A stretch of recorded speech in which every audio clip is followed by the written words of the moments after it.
आता भीष्मतर्पण आपल्याला करावं लागतं का? कारण भीष्माने काय केलं माहिती आहे तुम्हाला.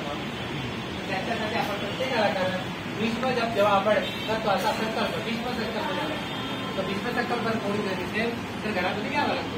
तर त्यांच्यासाठी त्यांचं कोण पुत्र आहे म्हणून आपण सर्व त्यांचं पुत्र म्हणून त्यांच्यासाठी एक ईद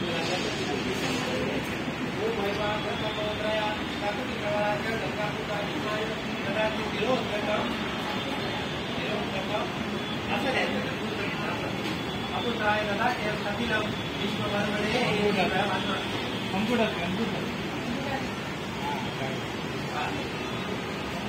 आता हे झालं तर आता परत दुर्वा व्हायचं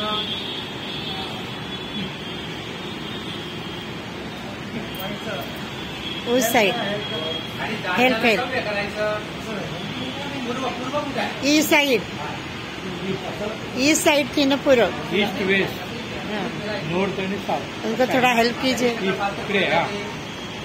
दोन्ही पात्र पुढे रिटर्न. बदल काय घ्यायला